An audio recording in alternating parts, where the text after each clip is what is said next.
Hello everybody, my name is Craig Bennett, and today I'm going to get into a video on Equifax, things you need to know, and ways to protect yourself from this massive leak. Now, for those of you who don't know, or those of you who don't think that you are affected by this, impacted in any way from this, well, here's the thing. Did you open up a bank account pretty much any time in your life? If the answer is yes, then, well, guess what? You've probably been impacted by this. The fact of the matter is I'm not going to go through the nuts and bolts and all this stuff, but there's 3 credit bureaus, and Equifax is one of them. And normally what happens is whether you take out a loan, whether you use a credit card, whether you do whatever, basically all the informations tend to be sent to all of them, if not at least one of them, and then it's shared between them. This is something important to note because the fact of the matter is you don't have to have done direct business with them. Your bank or your credit card or your loan officer or something like that had to. So even if they're taking out a student loan or something like that, well, they probably have your information. There's a pretty good chance because keep in mind, again, there's only 3, and it's common practice for them to share so they all stay up to date. So with that, this is fairly important to note. Now, Equifax, they want individuals, and I'm not going to get into about the leak or any nuts and bolts into that because there's thousands of articles on that.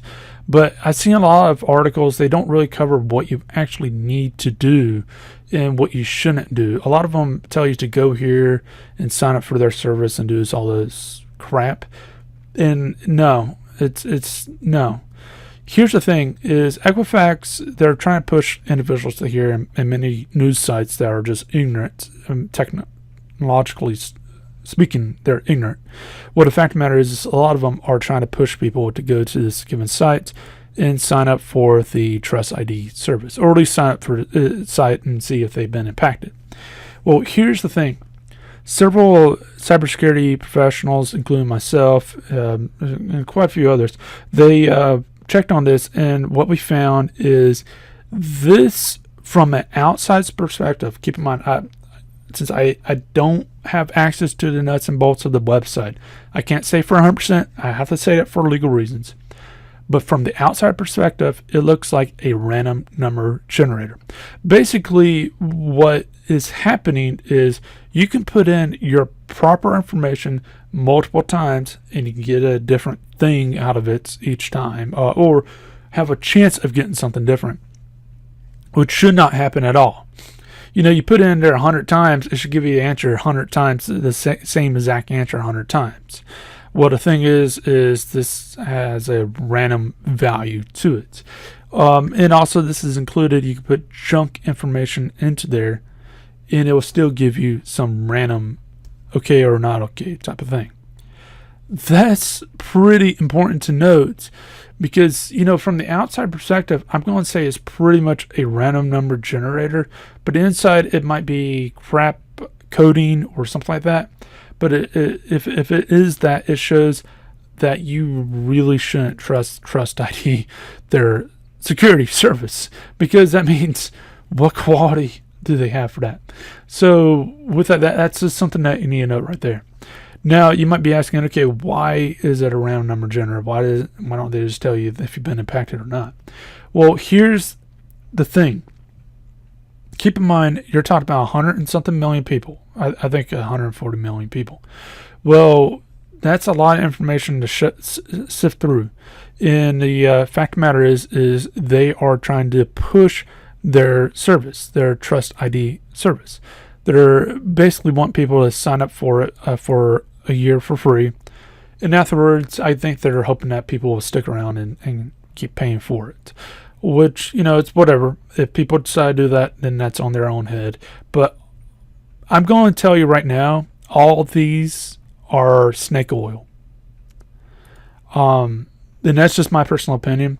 But LifeLock, the guy on the commercials who used to show his social security number and whatever, he's been screwed over. This government even told him to stop doing that because he had to change his social security number so many times.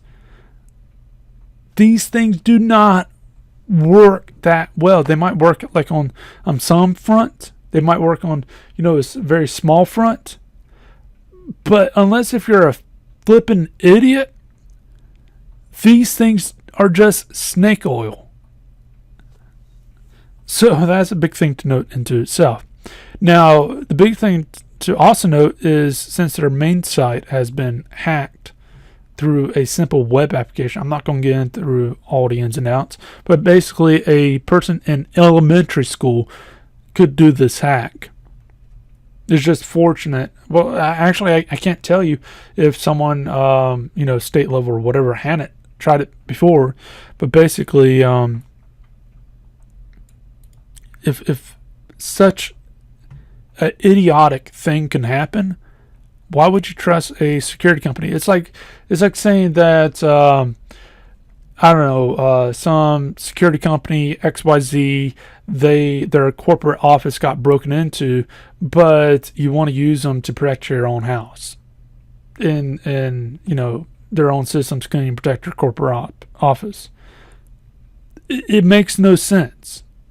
All right, so let's move on. Now, they changed their terms of service, but fortunately someone captured it, and it might be hidden in here. But the thing is their terms of service, if you did sign up for this, it said that you could not sue them. You cannot join a class action lawsuit. You cannot sue them. You cannot sue Equifax. You cannot sue the Trust ID company, the Trust ID service. So that's pretty important to note, is they actually had that into their thing. Now, they either took it out or hid it somewhere, but on Twitter and a few other places, they backpedaled and they said that, no, we're not going to enforce such thing or do whatever. But the thing is if you actually know anything about legal, courts will uphold this. Courts will uphold a terms of service like this, especially with a company that big. Now, I want to mention something that's pretty important. If you're having trouble, by the way, I'll link down below this image so you can take a look at it. It's in detail if you want. But if you're having trouble understanding this, don't worry. I got a background in space science, dealing with rockets or mechanics, whatever. I got a background in technology.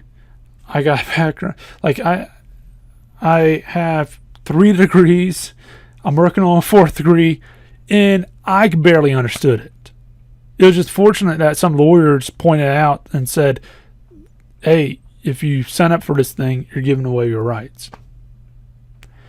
So that's, something you got to know. If I can barely understand it myself, and I got to read through it multiple times to understand it, I doubt an average person will understand it. And the thing that a lot of people don't know is if you don't understand a given contract, then that in many places could be reason to make a contract invalid, and this could include marriage in itself.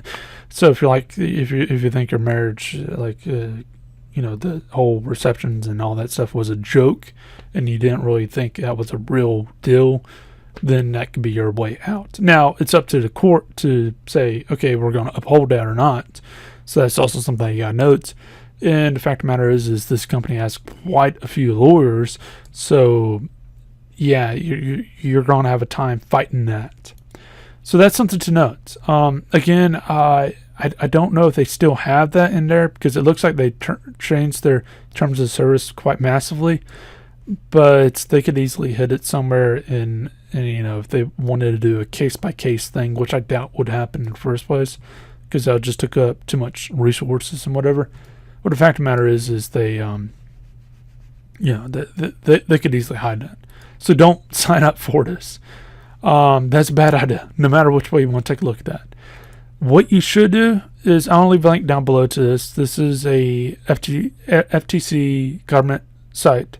It's on how to freeze your credit. It gets in a Q&A about credit freezing, if it affects your score, and how you do it, and all the other stuff.